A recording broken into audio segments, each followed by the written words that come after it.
정책. 사회복지 정책은 어떻게 보면 우리가 공부할 때 제일 이렇게 좀 만나는 과목이긴 해요.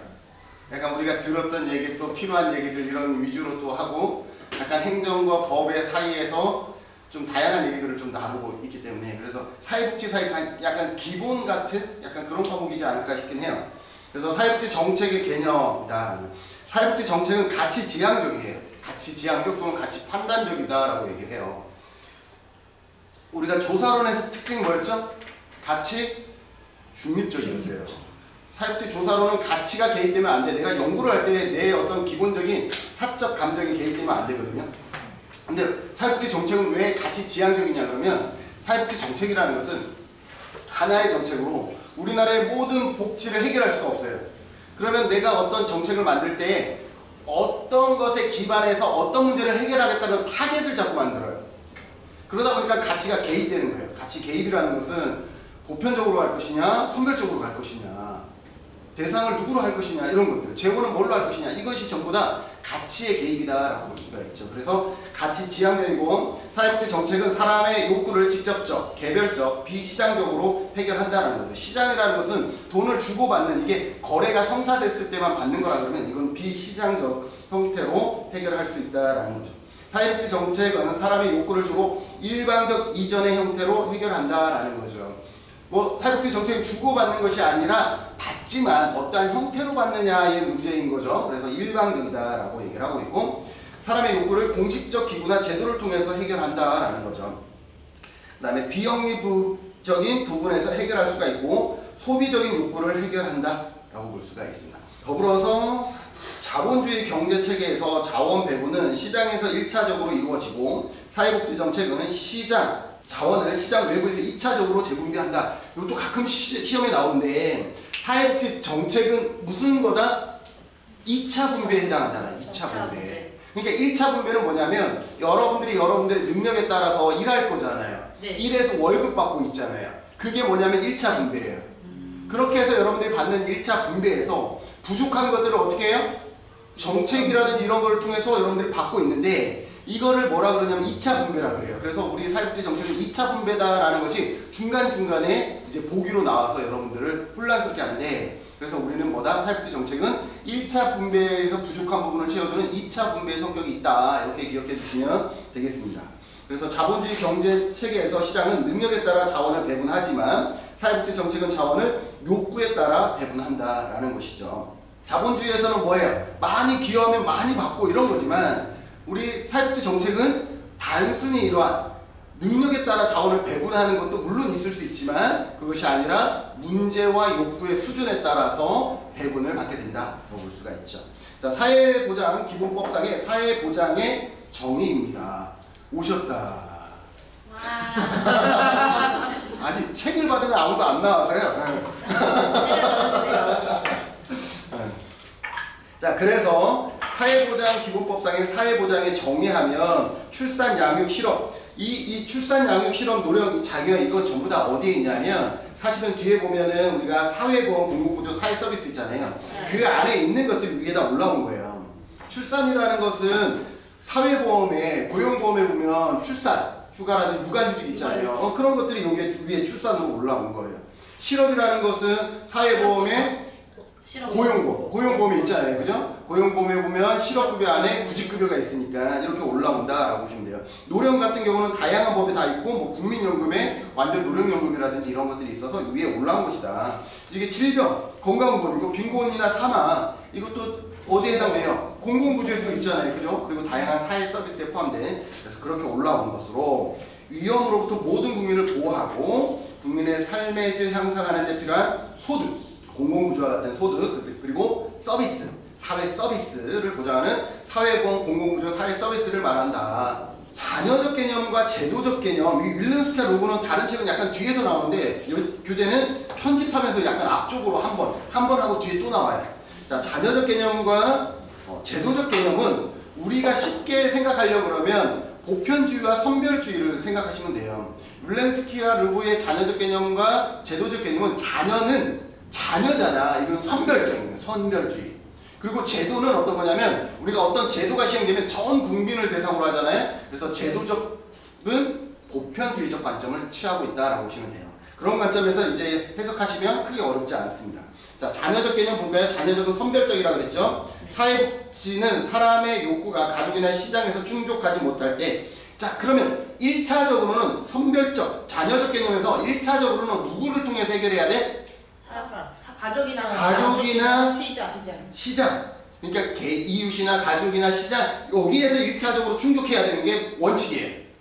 그게 안 될 때, 이게 안 될 때 보충적, 일시적으로 작동하는 소극적, 한정적 개념이다.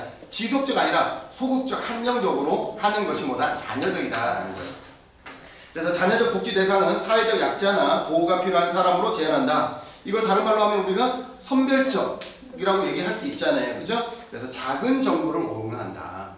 작은 정부는 국가가 개입을 적게 하는 거예요. 최소한의 개입을 하는 것, 즉 공공구조 중심으로 하는 미국과 같은 나라를 작은 정부의 대표적인 예로 우리가 잘 설명하죠.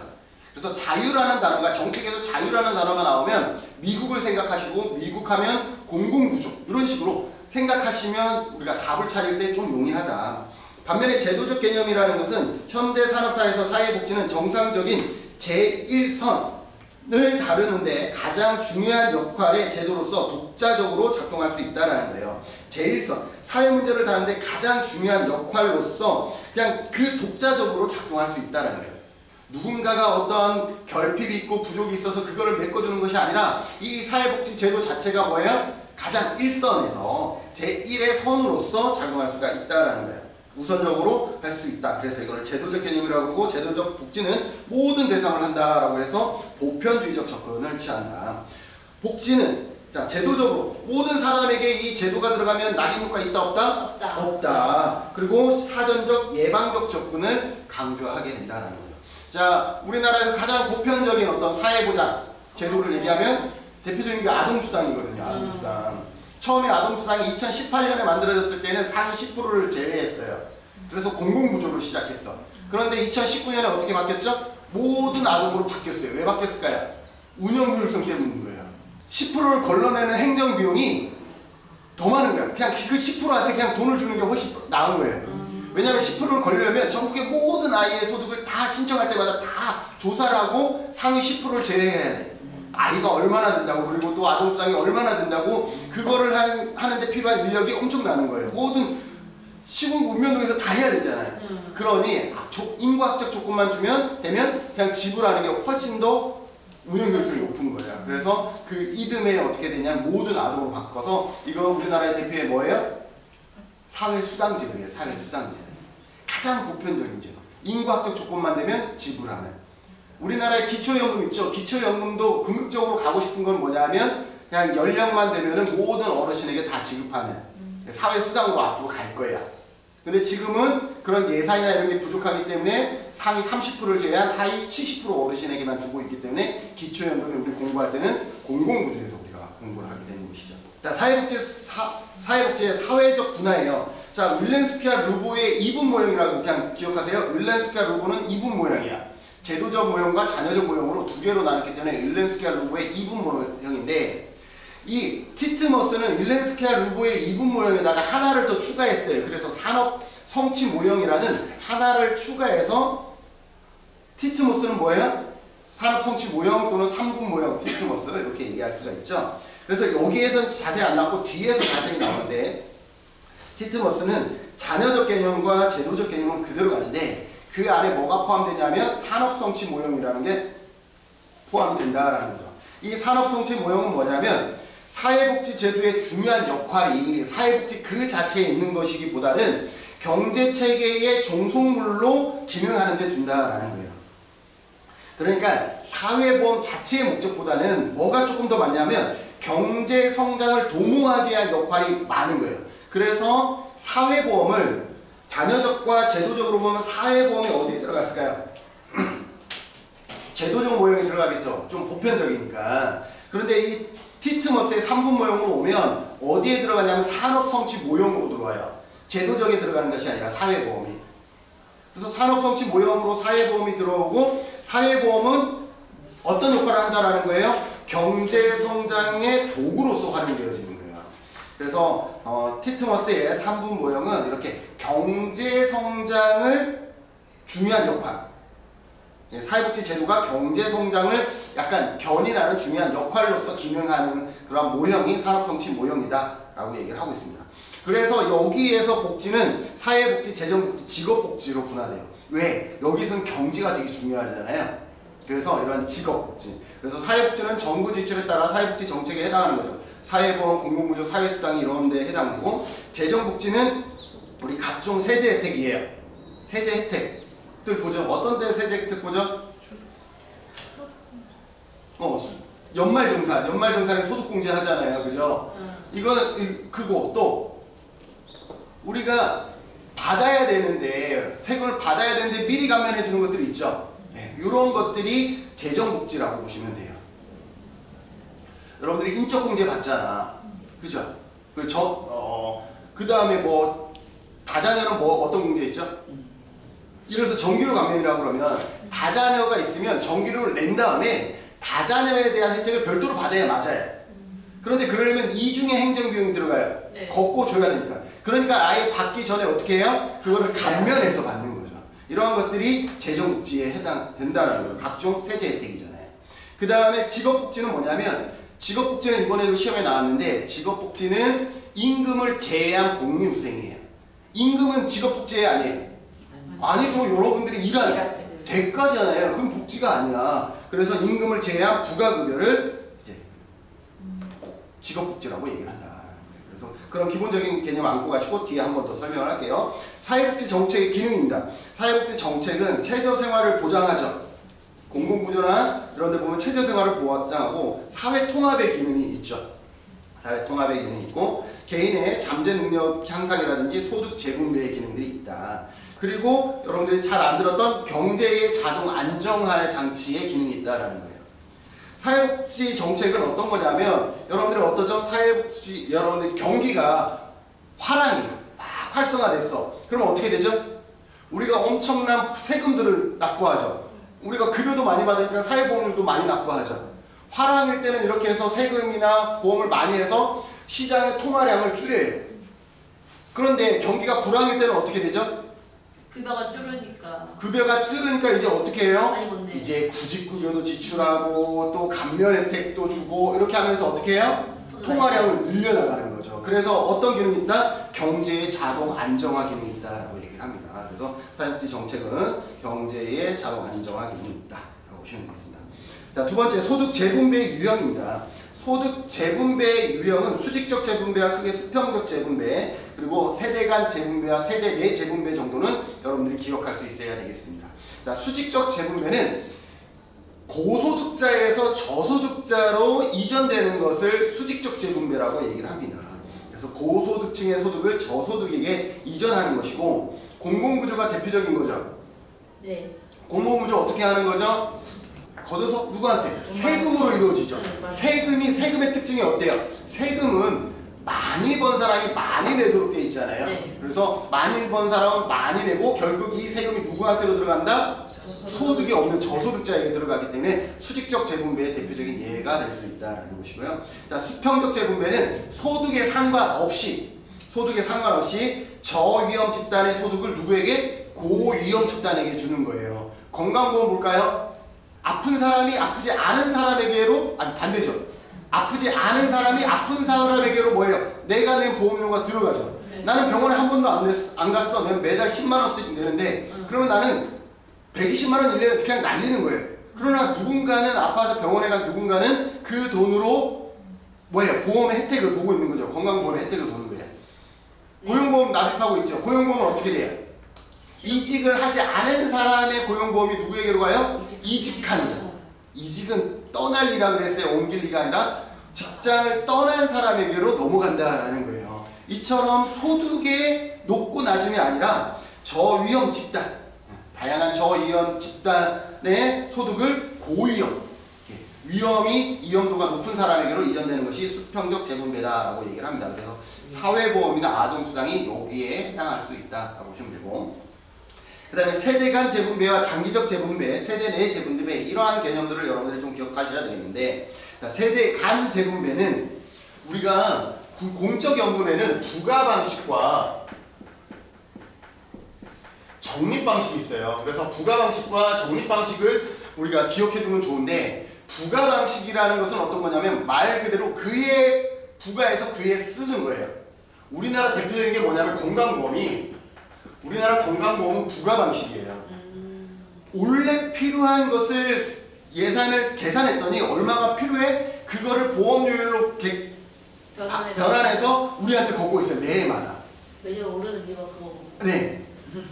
적립 방식은 뭐냐 하면 그냥 내가 적립한 거를 나중에 내가 받는 거예요. 자, 그럼 부가 방식을 먼저 설명할게요. 자, 부가 방식은 2024년에 우리 건강보험료가 요 정도 필요해. 그러면 돈을 거둘 거예요. 누구한테 거둘까요? 일하는 사람. 15세에서 60세까지 걷겠죠, 일반적으로. 네. 그렇잖아요. 그러면 이 사람이 내고 이 사람은 내가 안 내요. 애들 내 안 내. 어르신들 내가 안 내요.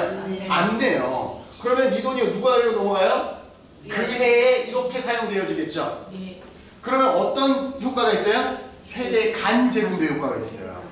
부가 방식은 그해 걷어서 그해 쓰니까 결국은 경제활동 가는 인구들이 일한 돈을 내고 그거를 아이들과 어르신들이 나눴어. 그러니까 그해 무슨 효과가 있어? 세대 간 재분배 효과가 있어요. 부가 방식.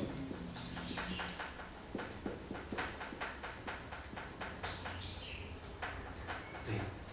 그래서 이걸 기억하셔야 된다라는 거죠. 여러분들 그거를 기억을 잘 해주셔야 돼요. 그래서 그냥 부가 방식 하면 그 세대간이가 세대간이 어려우면 차라리 그냥 이렇게 그림 그려갖고 해서 이게 이쪽으로 넘어가니까 세대간 재분배 효과가 있구나, 이렇게 기억하셔야 좋습니다. 적립 방식은 뭐라고 그랬어요? 내가 낸 돈을 미래에 내가 받는 거잖아요. 대표적인 게 뭐예요? 국민연금이에요. 우리나라의 국민연금. 우리나라의 국민연금은 적립 방식 중에서도 뭐라고 얘기를 하냐면 부분 적립 방식 또는 수정 적립 방식이라고 얘기를 해요. 그 이유는 뭐냐면 국민연금 계산식이 지금까지 어떻게 했어요? 계속 바뀌고 있죠. 처음에 1988년에 막 조금 내고 많이 받는 계산식이었는데 점차 우리가 어떻게 되고 있어요? 많이 내고 조금 상대적으로, 그때보다는 상대적으로 많이 내고 적게 받는 시스템으로 계속 바뀌고 있잖아요. 그래서 수정 적립 방식이다라고 얘기를 해요. 우리나라의 국민연금은 적립 방식 중에서도 부분 적립 방식 또는 수정 적립 방식이라고 사용하고, 이거는 내가 낸 돈을 내가 받기 때문에 어떤 효과가 있다라는 거예요? 장기적 재분배 효과가 있다라는 것입니다. 이해되세요? 그래서 거기 보면 세대 간 재분배의 부가 방식이 있고, 부가 방식의 대표적인 건 뭐예요? 노인 장기요양, 건강보험 이런 것들이 대표적인 예예요. 그리고 장기적 재분배는 장기간에 걸친 소득이 재분배, 세대 내 재분배, 시간적 재분배 같다라고 얘기를 하고 있죠. 그래서 국민연금은 뭐예요? 세대 내 재분배, 장기적 재분배 같은 말로 사용되어 수 있다라고 얘기를 하고 있어요. 그래서 우리나라의 국민연금 장기적 재분배다. 자, 사회복지 정책의 유형입니다. 사회보험, 공공구조 사회서비스가 나오겠죠. 자, 사회보험 먼저 볼까요? 사회보장기본법. 자, 사회보장기본법이 언제 만들어졌다? 오, 예, 그래요. 네. 깜짝 놀랐어요. 네, 사회보장기본법은 1995년에 만들어졌죠. 사회복지사업법 1970년, 사회복지기본법 1995년, 사회보장급여법 2014년, 송파세모녀 사망사건. 네, 그렇게 기억하시면 되죠. 자, 그래서 사회보장기본법이니까 1995년인 거예요. 국민에게 발생하는 사회적 위험을 무슨 방식으로? 이제 보험의 방식으로 건강보험과 소득을 보장하는 제도다. 민간보험은 임의가입이지만 사회보험은 강제가입이다. 지금 민간보험과 사회보험의 차이를 얘기하고 있어요. 여러분들 뭐예요? 뭐 간병보험 이런 거는 민간이 있잖아요. 그거는 여러분들이 임의로 가입한 사람도 있고 안 한 사람 임의가입이면, 우리 사회보험은 강제가입이다라는 것이고, 그다음에 뒷장에 넘겨서 위험분산의 보험기술을 사용한다라는 거죠. 다양한 사람들의 위험분산을 뭘로? 보험의 형태로 이것을 해결해 나가고자 하는 것이 사회보험인 것이고, 그래서 객출이라고 해요. 객출. 이 객이에요. 이거는 어떤 목적을 위해서 공동 n분의 1 하는 것을 객출이라고 해요. 그래서 우리 각출하자 이런 거잖아요. 객출이 맞아요. 객출. 그 다음에 수익자 부담의 원칙. 자, 사회보험은 재원의 부담자와 수급자가 같죠. 사회보험은 돈을 내는 사람과 나중에 받는 사람이 같잖아요. 그죠? 그래서 수익자 부담의 원칙이다라고 얘기를 하고 있고, 기여, 우리가 돈을 내는 것을 기여금이라고 해요. 그래서 기여에 따라서 수권이 부여되며 권리성이 강해. 왜냐하면 우리가 돈을 냈기 때문에 권리성이 강해요. 낙인 효과가 없어요. 왜? 우리가 돈을 낸 것을 받고 있기 때문에. 사회적 위험에 대한 사전적 예방적 성격이 있다라는 것이고, 사회보험은 수평적 재분배 기능과 수직적 재분배 기능은 모두 갖는다라는 거예요. 잘 들으세요. 사회보험은 수직적 재분배와 수평적 재분배 기능을 다 있어 없어? 있어. 그런데 공공구조와 비교했을 때 사회보험은 역진성이 있다라고 얘기를 해요. 재분배 효과가 없는 거 아니야? 재분배 효과가 있는데 또 그 안에 또 뭐도 있어? 역진성. 역진성은 재분배를 막는 거거든요. 수직적 재분배를 어떻게 보면 역행하는 거니까 역진성이라고 얘기를 하는데, 그것도 있다라는 거예요. 그래서 그 부분은 나중에 얘기하면, 자, 일단 국민연금의 수평적 재분배 기능, 사회적 위험이 발생한 사람에게 소득이 이전한다라는 거죠. 자, 국민연금은 수평적 재분배 기능이 있을까 없을까? 국민연금은 사회보험이에요. 수평적 재분배 있을까 없을까요? 있어. 그럼 수직적 재분배는 있을까 없을까요? 있어요? 어떻게? 네. 우리가 법제론에서 국민연금 계산식 뭐 배웠죠?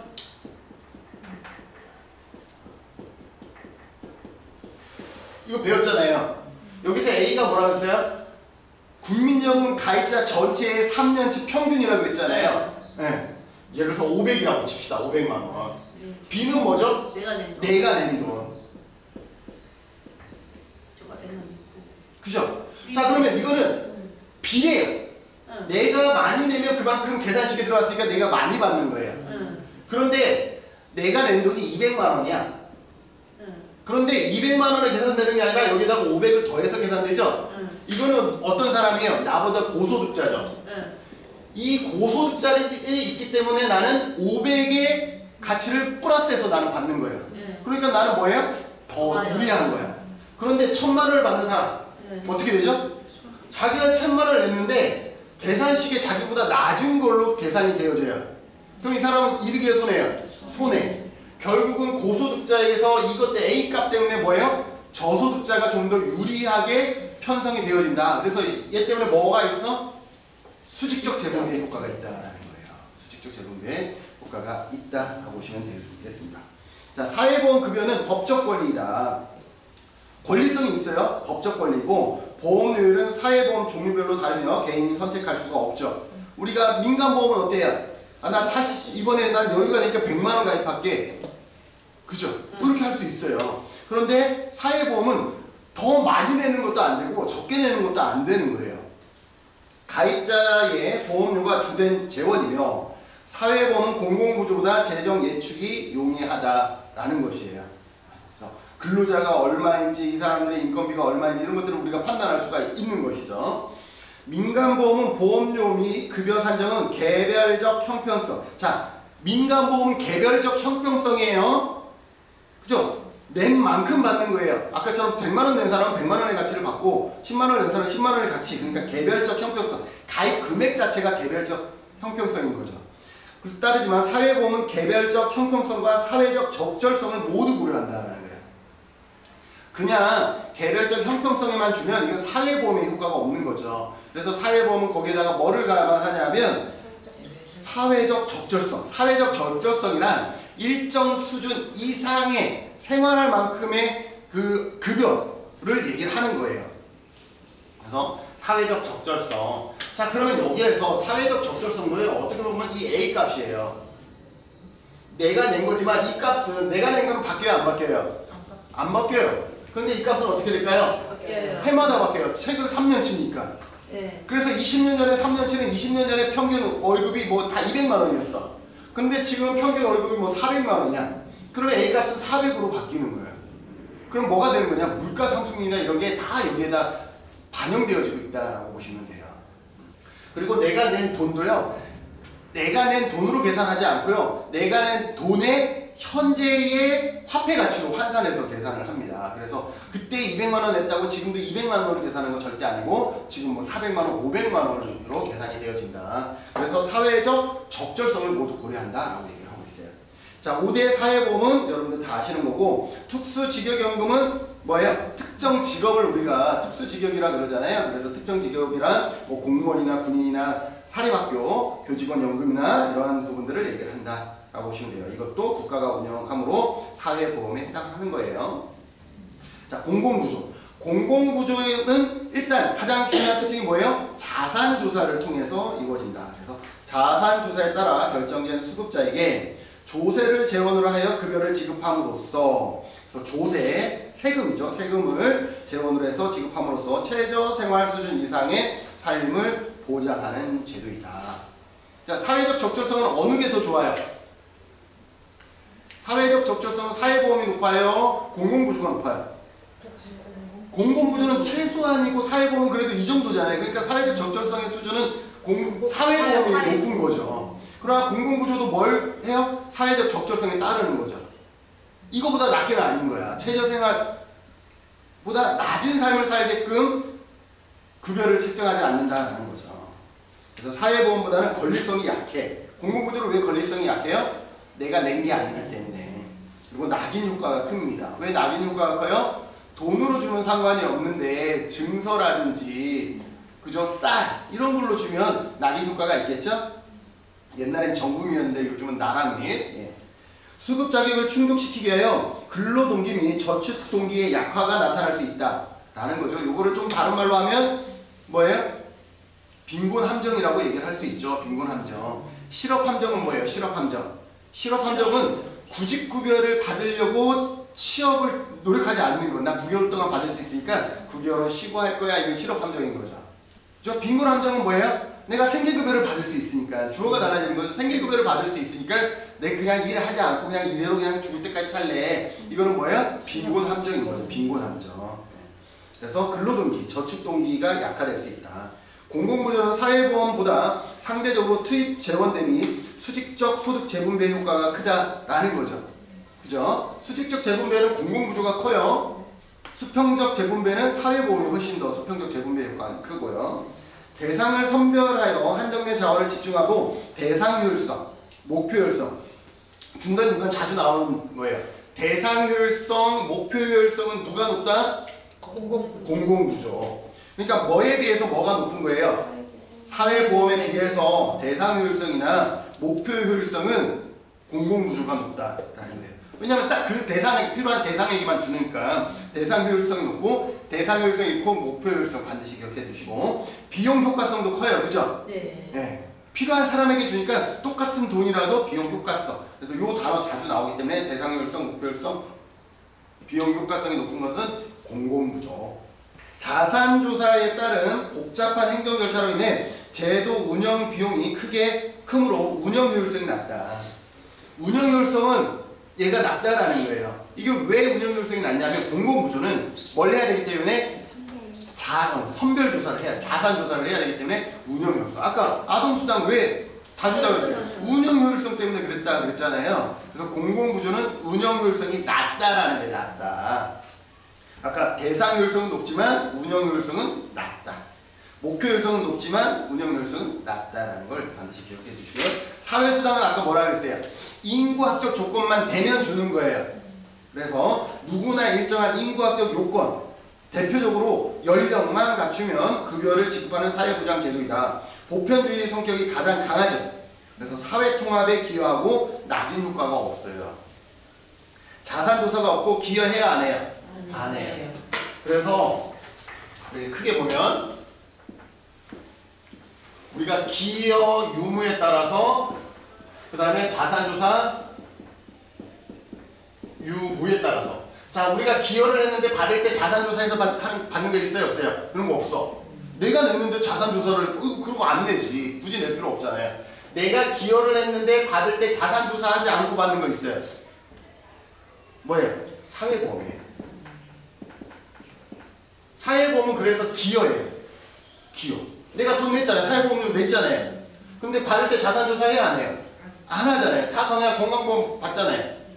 내가 기여하지 않았는데 받을 때 자산조사해서 받는 거 있어요? 내가 돈을 내진 않았지만 받을 때는 자산조사를 해서 받아야 돼. 공공구조예요. 맞죠? 그래서 기여를 하지 않지만 받을 때는 자산조사를 해서 받는 거죠. 내가 기여를 하지 않았는데 받을 때 자산조사도 하지 않고 받는 거 있어요? 사회수당. 이게 사회수당인 거죠. 그래서 사회수당은 기여도 하지 않고 받을 때 자산조사도 하지 않는 게 여기인 거죠. 자산조사가 없고 기여 여부와 무관하다라는 것을 인정합니다. 근로동기 감소 효과가 적다라는 거예요. 이거는 그냥 이건 더 주는 것도 아니고 내가 일을 해도 받고 일을 안 해도 받으니까 그냥 일하고 받고 이거 추가로 하는 게 용돈으로 하는 게 훨씬 낫겠죠? 그렇기 때문에 근로동기 감소 효과가 적다라는 것이죠. 선정 기준이 단순하여 운영 비용이 낮으므로 운영 효율성이 높다. 아까 아동수당 운영 효율성이 아까 공공구조가 낮기 때문에 운영 효율성을 높이기 위해서 이쪽으로 왔잖아요. 신청하면 뭐만 보면 돼요? 만 기준으로 만 나이 기준만 보면 되는 거예요. 그런 다음에 뭐 하면 되게요? 계좌이체만 하면 되는 거예요. 대상자가 많아서 1인당 급여 수준은 높지 않다라는 거예요. 왜냐하면 아동수당 봐요. 급여 수준은 높지 않잖아요. 그래서 왜냐하면 대상자가 많기 때문에. 이자, 사회복지 정책의 가치와 이념이에요. 가치와 이념도 시험에 자주 나오고 그렇기 때문에 여러분들 좀 들어보시고 자, 자유, 평등, 롤스의 사회정의로까지 이제 나오고 있네요. 자, 자유 먼저 볼게요. 자유는 소극적인 자유와 적극적인 자유가 있어요. 소극적인 자유는 다른 사람으로부터 간섭을 받지 아니할 자유다. 이해되세요? 반면에 적극적인 자유는 내가 하고 싶은 것을 내 마음대로 할 수 있는 게 적극적인 자유다라는 큰 틀을 가지고 설명할게요. 자, 소극적인 자유는 타인의 간섭이나 구속으로부터의 자유예요. 자, 국가가 개입하는 것은 간섭이 아니에요. 간섭이죠. 그럼 국가는 우리한테 어떤 식으로 개입할까요? 세금 내라. 너 형편 어렵구나. 너 이거 받아라. 소극적인 자유에 입각하면 사회복지를 국가에서 많이 만들어야 돼요? 적게 만들어야 돼요? 적게 만들어야 돼요. 그래서 소극적인 자유는 작은 정부를 지향해요. 신자유주의가 여기에 해당되는 거예요. 신자유주의는 소극적 자유에 입각한 거예요. 그래서 타인의 간섭이나 구속으로부터 자유, 즉 하기 싫은 것을 하지 않는, 세금도 내지 않고 혜택도 주지 않는, 그래서 국가의 개입을 최소화하는 것을 뭐라 그래? 소극적 자유. 그래서 거기에 복지, 축소, 지지. 그래서 소극적 자유는 큰 정부냐 작은 정부냐 이런 식으로 매칭해요. 신자유주의냐 복지국가냐 이런 식으로 매칭한다라는 거예요. 그래서 소극적 자유는 작은 정부이고 작은 정부의 대표는 사상은 뭐예요? 신자유주의죠. 그래서 신자유주의. 자유주의와 똑같은 말은 뭐예요? 보수주의예요. 네. 자유주의는 경제 언어로 자유주의를 얘기하고 정치 언어로는 보수주의라고 얘기를 해요. 그래서 자유주의 이꼴 보수주의예요. 네. 그거를 정치적으로 얘기하느냐 그 다음에 경제적으로 얘기했느냐에 따라 다른 거지 자유와 보수는 같은 것이다. 그 다음에 적극적 자유. 적극적 자유는 자신이 원하는 것을 할 수 있는 거예요. 여러분들 원하는 거 있어요? 그냥 여러분들한테는 해줄 필요가 없는 거야. 그러면 이 적극적 자유는 뭐를 기반으로 하냐면 능력에 기반해요. 여러분들이 능력이 있고 여러분들 외국 보내줄게 하면 여러분들이 능력이 있어서 그냥 가고 싶어요 한 사람만 가는 거예요. 그러니까 뭐예요? 능력에 기반해서 지원을 해주는 것이다 라고 볼 수 있어요. 그래서 적극적 자유의 침해는 개인에게 필요한 자원이나 기회의 박탈을 뜻한다. 그래서 소극적 자유가 기회 측면이라 그러면 적극적 자유는 능력이에요. 능력이 있는 사람에게는 기회가 온다는 거 오히려. 적극적 자유를 보장하려면 정부는 어떻게 해야 될까요? 복지가 커야 돼요. 네. 여러분들이 뭔가를 하고 싶으면 그거를 다 제도로 지원해주는. 그러니까 예를 들어서 여러분들이 대학 가서 공부하고 싶은데 학자금이 없잖아요. 그러면 국가에서 뭐 해줘야 돼? 학자금 대출이나 융자나 이런 것들 막 만들어내야 되는 거예요. 그래서 적극적 자유는 큰 정부를 얘기한다. 그래서 복지국가를 얘기한다. 복지국가는 우리가 다른 말로 사회민주주의, 경제적으로는 수정자본주의 그런 식으로 설명할 수가 있겠죠. 그래서 사회민주주의와 사민주의 같은 거예요. 좌파 같은 거예요. 좌파 같은 거 맞아요? 맞아요. 그때 우파가 뭐라 그랬어요? 1929년에 자유주의를 우리가 뭐라 그래? 우파라 그러잖아요. 1973년 오이쇼크 이후에 80년대에 신자유주의 나왔죠? 네. 신자유주의를 다른 말로 뭐라 그랬어요? 없어지고. 신우파라고 그랬잖아. 신우파. 신우파. 신우파 시험에 나오잖아요. 우리 시험 볼 때. 그래서 여기 우파, 자유주의는 우파고 신자유주의가 신우파가 되는 거예요. 여기는 뭐가 되는 거예요? 여기가 사회민주주의. 사회민주주의 또는 사민주의. 얘는 뭐랑 같은 거야? 복지국가와 같은 거예요. 그냥 이건 그냥 용어인 거예요. 용어. 용어를 알면 편한 거예요. 그래서 사회민주주의, 사민주의, 복지국가는 같은 시대를 일컬는다 라고 보시면 돼요. 이게 여기는 뭐예요? 자본주의. 여기는 수정자본주의가 되는 거예요. 여기는 자본주의라고 하면 여기는 수정자본주의가 되는 거예요. 그런 식으로 넘어갈 수 있다. 자, 그 다음에 평등이에요. 평등도 시험에 자주 나오죠. 자유는 좀 어렵게 나오려면 아까처럼 큰 정부냐 작은 정부냐, 그러니까 적극적 국가냐 소극적 국가냐 이거를 매칭하는 것이고, 그러니까 소극적 자유는 작은 복지, 적극적 자유는 큰 복지, 이렇게 생각하시면 돼요. 자, 평등은 세 가지로 나뉩니다. 결과의 평등, 비례적 평등, 그 다음 기회의 평등. 자, 결과의 평등은 가장 적극적인 평등이에요. 왜 가장 적극적인 평등이냐면 이거는 여지 없어요. n분의 1 하는 거예요. n분의 1 하거나 5와 같게 동일하게 하는 것을 결과의 평등이라고 해요. 자, 우리가 동일하게 만들어주는 제도가 있을까요? 있어요. 그게 뭐냐면 공공부조 중에 보충급여. 공공부조는 어때요? 딱 소득을 계산한 다음에 요 기준보다 낮은 얘만 주죠. 네. 어떤 사람 했더니 이 정도야. 그럼 나머지 얘만 주죠. 네. 그러니까 결과는 어떻게 돼요? 똑같죠. 결과를 동일하게 만들어주는 것, 이거 뭐예요? 공공부조의 보충급여의 성격인데 결과의 평등에 해당하는 거죠. 그래서 결과의 평등은 여지없이 n분의 1 똑같이 나눠주거나 결과를 동일하게 만들어주는 성격을 결과의 평등이라고 그러고, 이거는 뭐예요? n분의 1이기 때문에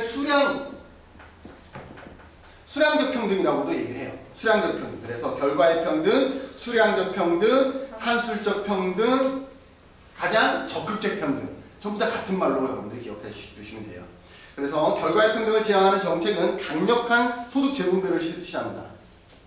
왜? 결과의 평등은 공공부조거든요. 쉽게 얘기하면 공공부조가 대표적인 거잖아요. 그래서 결과의 평등은 정책은 부자의 소극적 자유를 감소시킬 수 있다라는 거예요. 부자의 소극적 자유는 뭐예요? 이거 되게 어렵게 나왔네. 자, 부자의 소극적 자유. 자, 소극적 자유가 뭐였죠? 간섭을 받지 아니할 자유인데 그거를 어떻게 할 수 있대? 감소시킬 수 있대. 맞죠? 나는 부자거든. 나는 간섭받고 싶지 않아. 근데 국가에서 나보고 뭐래? 돈 내래. 간섭 받아야 안 받아요? 받아요. 받고 있죠. 그러니까 소극적 자유를 감소시킬 수 있다. 결과의 평등 정책은 빈자의 적극적 자유를 증진시킬 수 있다. 맞아? 맞죠? 네. 내가 막 주잖아. 그럼 내가 할 수 있는 것들이 늘어나. 그러니까 이렇게 해석될 수 있다. 그래서 대표적인 공공부조 급여 중에서 빈곤층을 최저생활 수준으로 평등하게 보장하는 보충급여의 성격이 여기에 해당할 수 있다라는 것입니다. 자, 다음 비례의 평등이에요. 여러분 비례 나오면 항상 뭐 생각하냐면 공평, 형평 생각하셔야 돼요. 비례는 뭐다? 공평한 것, 형평. 자, 그러면 공평하다라는 뜻을 여러분들이 해석해야 돼. 공평한 건 뭐야? 같으면 같게, 다르면 다르게 주는 게 형평성, 공평성인 거예요. 자, 사회보험료를 여러분들이 같게 내요, 다르게 내요? 다 다르게 내잖아요. 금액은 다르잖아요. 그러면 받을 때 같게 받아야 돼요, 다르게 받아야 돼요? 다르게 받아야 되는 거예요. 무슨 말인지 아시겠어요? 국민연금 좀 많이 낸 사람은 좀 많이 받을 수밖에 없는 거예요. 다르게 냈기 때문에. 그리고 어떤 사람은 사회보험 냈고 여기는 안 냈어. 그러면 둘의 혜택이 같아야 돼요? 달라야 돼요? 달라야 돼요. 그러니까 비례의 평등의 대표적인 거는 얘는 공공이라고 해. 얘는 그나마 사회보험이죠. 사회보험. 왜? 기여한 것에 따라서 달라지기 때문에 사회보험가 좀 더 대표적인 사례라고 얘기를 할 수가 있는 것이죠. 그래서 능력이나 업적이나 기여, 욕구 등에 따라서 자원을 다르게 배분해 주는 거 사회보험이다. 그런데 여기에도 뭐가 있냐면 공공구조 중에 우리가 배웠던 거 뭐예요? 1934년 하면 생각이 나는 거 있어요? 1834년? 여러분 한 두 장 넘기면 219쪽에 보면 신구민법 있어요. 신구민법. 그죠? 1834. 자, 신구민법. 신구민법에 세 가지의 원칙이 나와. 뭐죠? 열등처우의 원칙. 그 다음에 작업장 중심. 그 다음에 전국 균일처우예요. 여기 열등처우 나오잖아요. 이 열등처우가 공공구조에도 있죠. 공공구조에 여기 보면 열등처우. 여기 적어볼게요. 열등처우. 자, 공공구조의 열등처우는 어떤 거죠? 일하지 않은 사람이 일한 사람보다는 소득이 열등해야 된다는 거잖아요. 이거 뭐예요? 비례에 입각한 거예요. 공평하게.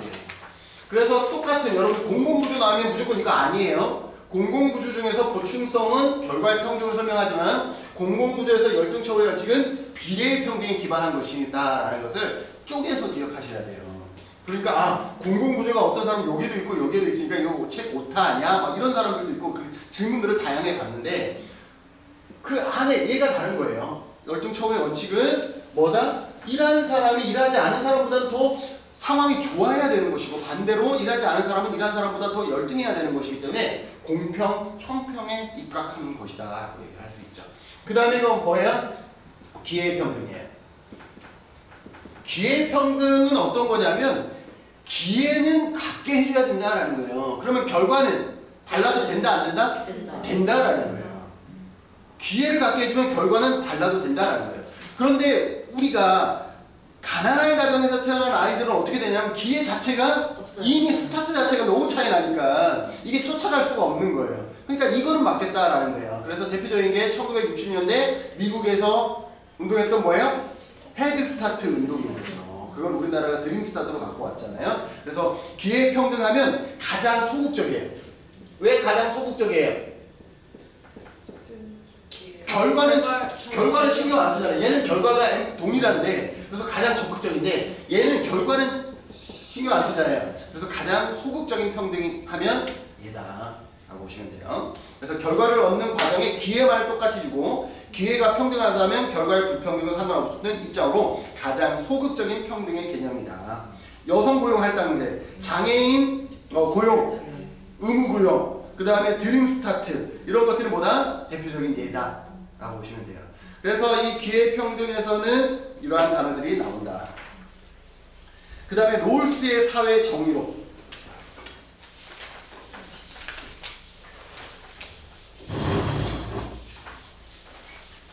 자, 롤스의 사회 정의론 들어봤나요?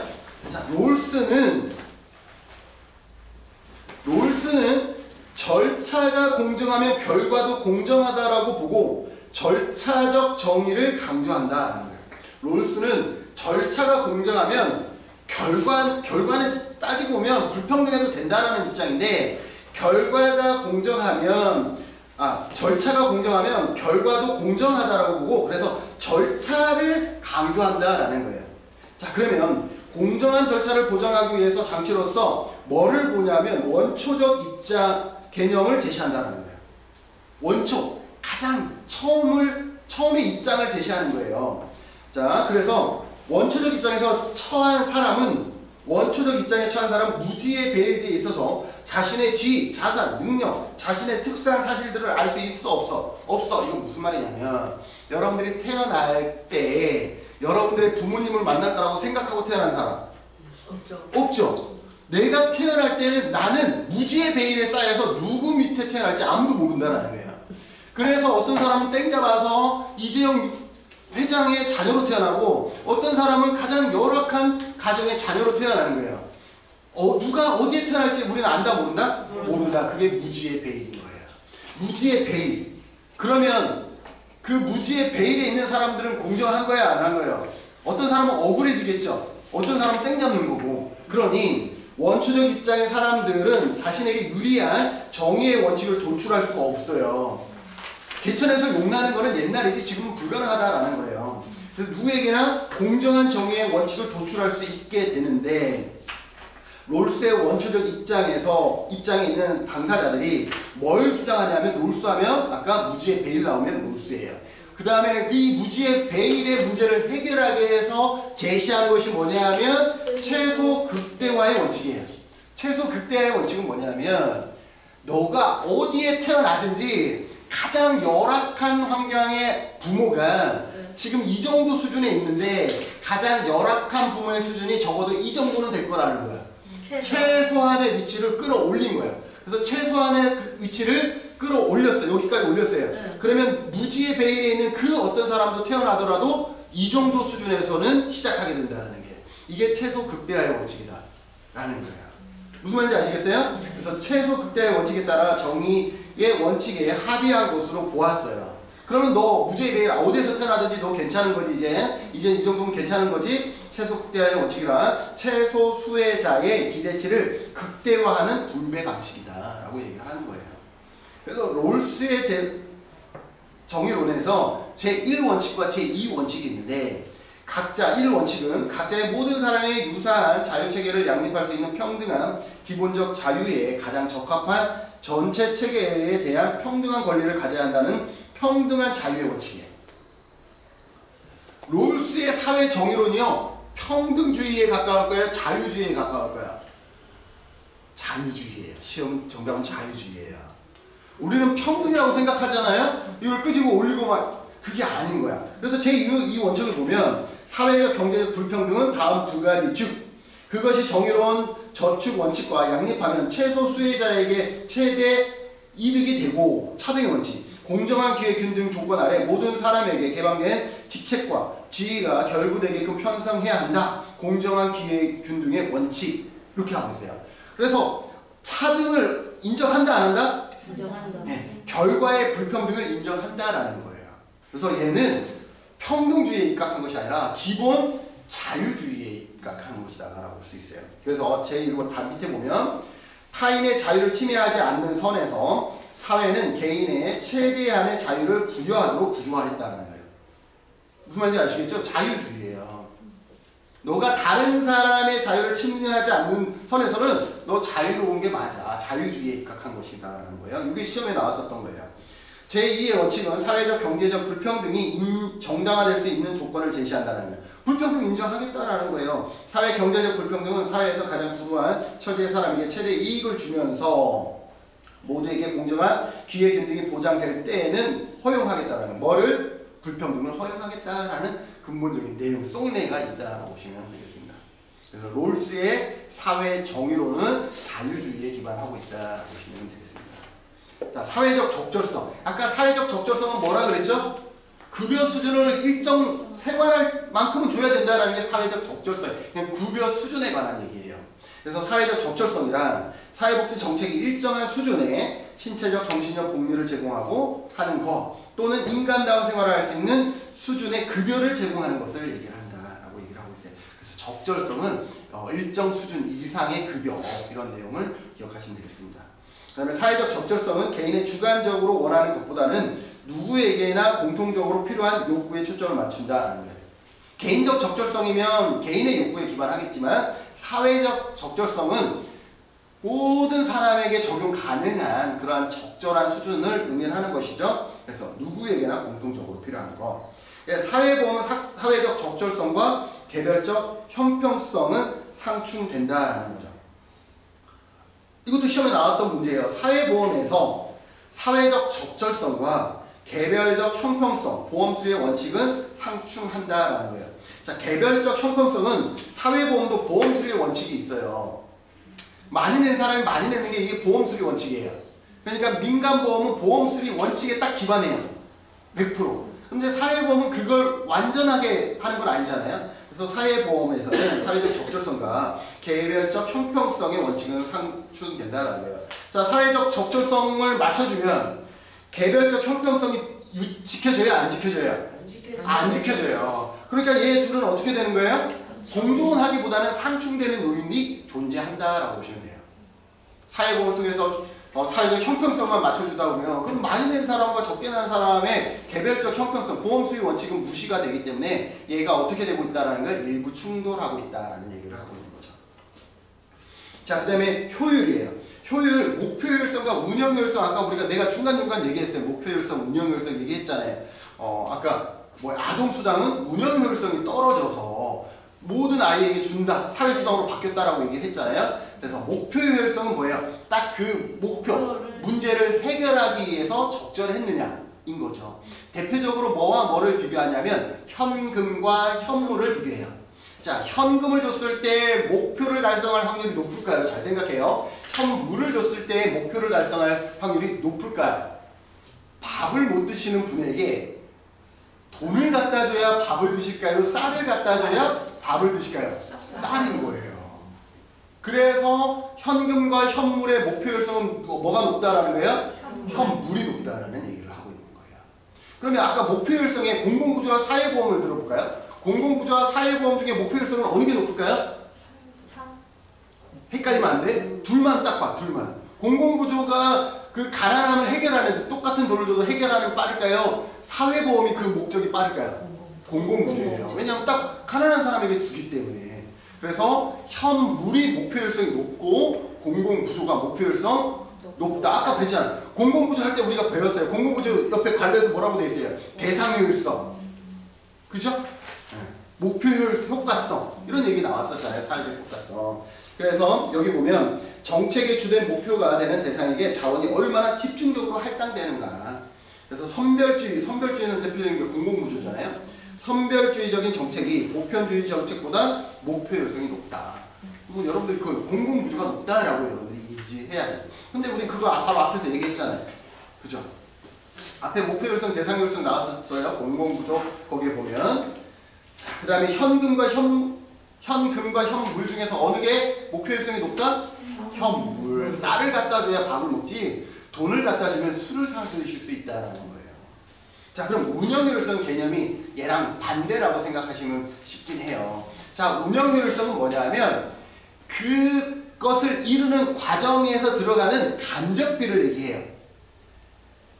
아까 돈을 전달하고 쌀을 전달하는, 쌀은 돈이 딱 정해져 있잖아요. 네. 쌀이 한 포대에 20kg에 5만원이다, 요즘 6만원이다 라고 하면 이 가격은 딱 정해져 있어요. 그리고 이 쌀을 내가 사서 대상자에게 갖다 주는 거는 간접비예요. 그걸 운영비라고 얘기를 해요. 간접비, 운영비. 자, 어느 게 돈을 전달하는 게 간접비가 많이 들어갈까요? 쌀을 갖다 주는 게 간접비가 많이 들어갈까요? 쌀이죠. 돈은 어떻게 하면 돼? 계좌 이체하면 돼. 계좌번호만 알고 그냥 6만원 이체하면 끝이에요.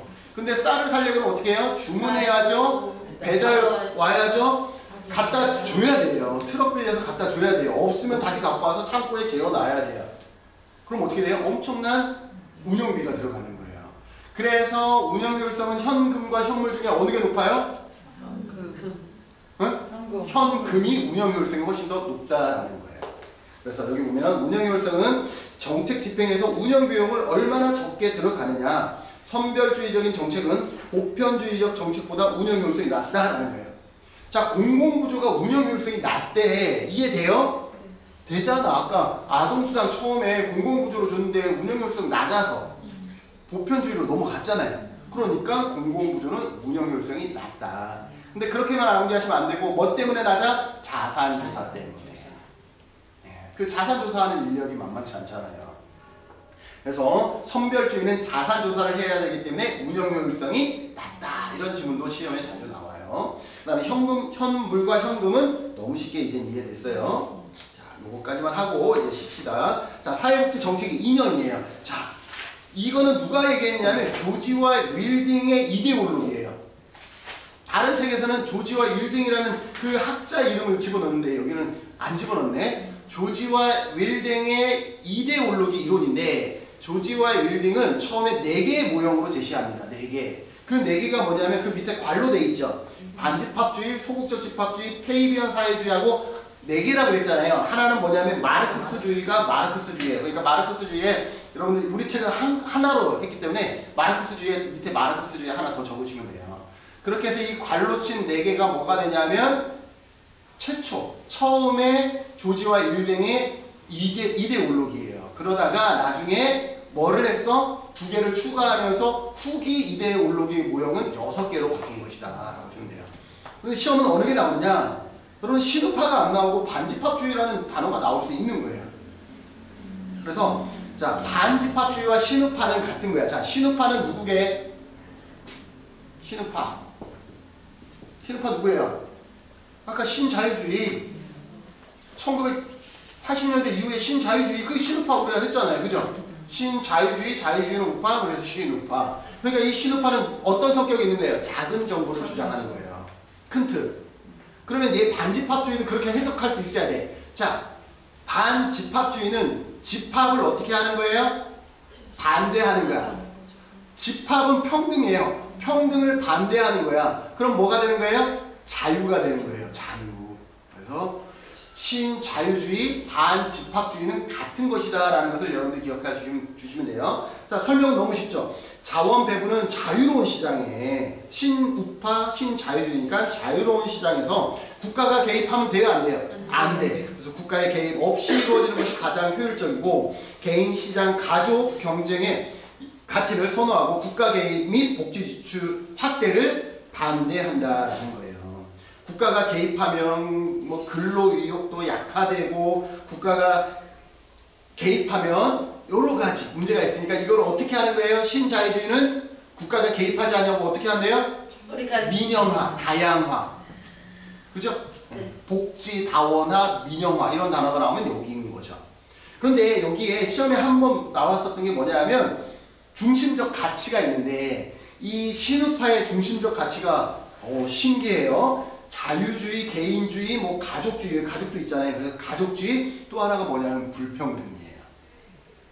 불평등 나왔다고 해서 이건 답이 아니에요. 신우파는 기본 사상이 뭐야? 개인주의, 자유주의, 불평등이에요. 자유에 기반하니까 자유하면 뭐예요? 불평등인 거죠. 자유와 평등이 같이 가기는 쉽지 않잖아요. 그래서 불평등이다라는 거예요. 자유, 개인주의, 가족도 개인이랑 똑같은 거니까. 그래서 개인이나 가족이나 자유, 그 다음에 불평등이 여기에 들어간다는 거 기억하시고요. 자, 그 다음에 중도 노선이에요. 중도 노선.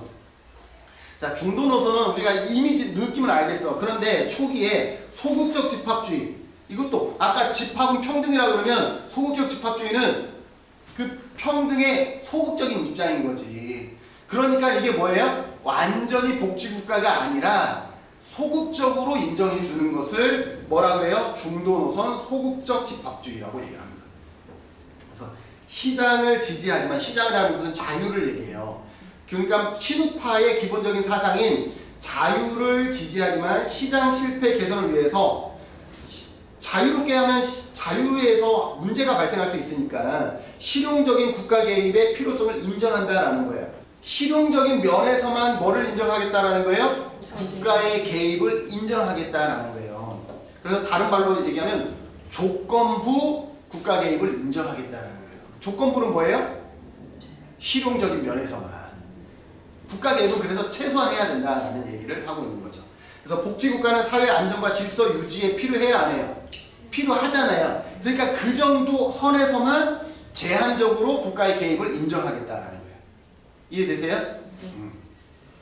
그 다음에 사회민주주의는 아까 뭐랑 같다 그랬어요? 사회민주주의, 사민주의 같다 그랬죠? 복지국가 같다 그랬죠? 그 다음에 여기 봤더니 페이비언 사회주의 같은 거예요. 그래서 사회민주주의, 페이비언 사회주의, 복지국가, 사민주의 전부 다 같다라고 보시면 되고, 자, 페이비언 사회주의와 사민주의는 같은 거예요. 사민주의는 아까 복지국가라고 그랬죠. 복지국가는 국가가 적극적으로 개입하는 것을 주장하죠. 그래서 복지국가 확대를 가장 지지하는 이념이고 사회 통합과 평등을 추구하기 위해서 사회복지 확대를 지지한다. 그래서 얘의 중심적 가치는 자유와 평등과 우애예요. 왜냐하면 복지국가가 자유를 반대하지는 않잖아요. 그러니까 자유와 평등과 우애가 얘의 기본 가치예요. 그런데 바로 밑에 뭐가 있어요? 마르크스주의 있죠? 마르크스주의의 기본 가치도 마찬가지 자유와 평등과 우애예요. 이해되세요? 페이비언 사회주의와 마르크스는 기본 사상이 어떻다라는 거예요? 같다라는 거예요. 같다. 그럼 다름이 뭐냐? 페이비언 사회주의는 복지국가를 찬성해요, 반대해요? 찬성해요. 마르크스는 복지국가를 찬성할까요, 반대할까요? 반대해요. 그러면 페이비언 사회주의는 자유와 평등과 우애를 무엇을 통해서 실현하겠다라는 거예요? 사회복지 정책을 통해서 이거를 점진적으로 만들어 가겠다라는 거예요. 페이비언 사회주의, 사회민주주의는. 이해되세요? 사회복지 정책을 통해서 점진적으로 어떻게 하겠다는 거예요? 자유와 평등과 우애를 만들어 나가겠다는 것이 페이비언 사회주의라 그러면, 마르크스주의는 어떤 거냐면 혁명을 통해서, 점진적인 게 아니야. 혁명을 통해서, 국가 차원의 혁명을 통해서 자유와 평등과 우애를 만들어 나가겠다는 거예요. 이 마르크스주의 관점에서 보면 사회복지 정책은 모순이 너무 많은 거예요. 왠 줄 알아요? 평등을 주장하잖아요. 그런데 사회복지 정책하려면 뭐가 필요하게요? 돈이 필요해요. 자, 그럼 국가에서 돈 걷어야 안 걷어요? 걷죠? 네. 그러니까 우리가 국가의 말을 들어야 돼요? 안 들어도 돼요? 들어야 돼요. 평등을 얘기하면서 국가가 돈을 걷었는데 그 돈이 축적이 되니까 우리는 그 돈에 우리는 뭐 할 수밖에 없어? 쫓아갈 수밖에 없는 거예요. 그러니까 이 마르크스주의 관점에서 봤을 때 사회민주주의는 자본 축적과 평등이라는, 정당화라는 두 가지를 동시에 가지려고 하는데, 이 두 가지는 동시에, 얘 입장에서는 동시에 가질 수가 없는 거야. 자본 축적하는데 이게 어떻게 정당화될 수 있어? 이런 관점인 거예요. 그러니 사회복지 정책으로는 뭐가 안 된다라는 거예요? 이거는 실현할 수가 없다라는 거예요. 복지국가를 실현할 수가 없다라는 거예요. 자유와 평등, 우애를 실현할 수 없다라는 것이 마르크스 관점이에요. 그래서 마르크스는 복지국가는 자본주의 체제를 강화하는 수단으로만 간주하고 사회복지를 확대하더라도 자본주의의 근본 모순을 국복할 수 없다라는 거예요. 자본 축적과 정당화라는 이게 모순을 극복할 수 없다라는 것이 마르크스 관점이에요. 그럼 마르크스는 혁명을 통해서 자유와 평등과 의회를 만들어 가야 된다라고 얘기를 하는 것이다 라고 보시면 되겠습니다. 페미니즘 여러분들 잘 아시죠? 자, 페미니즘은 사회복지 정책을 찬성해요, 반대해요? 반대합니다. 반대하는 입장인데 이게 좀 달라지죠. 최근에는 어떻게 하고 있어요? 이제 긍정적인 정책들이 또 많이 만들어지다 보니까 부분적으로 이제 찬성하는 입장도 여기에 같이 명시가 되고 있습니다. 그래서 복지국가에 대한 양면적 입장이다라고 얘기를 하고 있는 거죠. 가부장적인 복지국가를 비판해요. 가부장직, 여러분들 헌법에 누구 있어? 우리 헌법 제34조 기억하세요? 자, 헌법 제10조 뭐게? 행복 주권. 11조 뭐게? 평등. 12조부터 22조 자유권, 그 다음에 참정권 이렇게 나오죠. 그 다음에 31조부터 36조를 뭐라 그래요? 31조부터 36조를 사회권, 복지권, 생존권이라고 그러잖아요. 31조는 뭐예요? 생존권. 교육권. 32조 뭐예요? 근로권. 33조 뭐예요? 근로 향상. 34조 뭐예요? 인간다움. 맞아요. 인간다움. 인간다움 생활. 여기에 2조 뭐게? 2항 뭐게? 1항이고 2항. 쾌적한. 그 5항. 쾌적한 환경. 2. 사회 보장과 사회 복지. 3항이 뭐? 여자. 남자 안 나와, 여자 나와. 4 뭐게? 청소년과 노인. 노인 청소년. 노인 청소년. 5항 이거죠. 쾌적하게. 6 뭐예요? 가족과 혼인 생활. 이렇게 나오는 거예요. 그래서 여기 여자가 나온다는 거예요. 왜 헌법에 남자는 아니고 여자만 나와? 복지 정책 자체가 남자에게 맞춰진 거야. 사회보험이 누구 거라 그랬어요? 남자들 거라 그랬잖아요. 일하는, 그때 당시 일하는. 그러다 보니까 가부장적인 복지국가. 이건 사회보험도 여기에 해당되는 거예요. 사회보험 자체도 가부장적 복지국가에 해당되는 거예요. 이거를 유지시켜주는 제도였어요. 사회보험 제도가. 만약에 우리 제주도가 이혼율 전국에서 가장 높은 거 아시죠? 왜 높대요? 남자가 필요 없대요. 남자가 없어도 여자 혼자 충분히, 여기서는 남자가 짐이 되고 여자 혼자 벌어도 살 수가 있는 거야. 그래서 이혼율이 높대요. 그런데 만약에 여기 사회보험이 없었으면, 그때 당시 사회보험 없는데 잘렸어. 그러면 그 남자 필요 없는 거잖아요. 근데 잘렸는데 그 남자가 있어야 뭘 받아? 실업급여를 받는 거예요. 그러니까 계속 있어야 되는 거야. 그런 어떤 조직이 복지 정책이 그런 틀로 계속 이제까지 흘러왔다라는 거예요. 그러니 가부장적 복지 국가를 비판하면서 그런데 최근에는 양성평등을 위한 사회복지 정책의 역할도 만들어지고 있죠. 남녀 고용 평등에 관한 법이라든지 그리고 양성 평등에 관한 뭐 이러한 정책 제도들이 많이 만들어졌잖아요. 그러다 보니까 이제 양면적인 입장으로 바뀌었다라고 보시면 돼요. 그럼 녹색주의는 사회복지 정책을 찬성할까요? 반대할까요? 반대합니다. 우리 사회복지 정책은 수요 중심이에요. 수요 중심. 자, 수요 중심이라는 것은 뭐예요? 그들이 원하는 것을 우리가 주는 거예요. 공급자 중심은 그들이 내가 주는 거라면 수요자 중심 그들이 원하는 거를 주는 건데 그들이 원하는 걸 주려면 어떻게 돼요? 많은 재화와 용역이 만들어져야 돼요. 이것이 만들어지는 순간 뭐가 발생하는 거예요? 환경 오염이 발생하는 거예요. 그래서 수요 중심의 자본주의 성장과 복지국가의 확대는 지속 가능하지 않으며 복지국가는 경제성장을 통해서 환경 문제를 유발함으로 반대한다는 입장이다라는 것을 기억해 주시면 되겠습니다. 그래서 조지와 일딩의 이대 올루리 초기 모형과 후기 모형 그 단어들의 의미를 반드시 보셔야 돼요. 그러니까 신우파보다는 오히려 반집합주의가 시험에 더 많이 나오기 때문에 그런 어떤 밑에 괄로 쳤다 그래서 그거를 무시해서는 절대 안 된다라고 보시면 되겠습니다. 좀 쉬었다.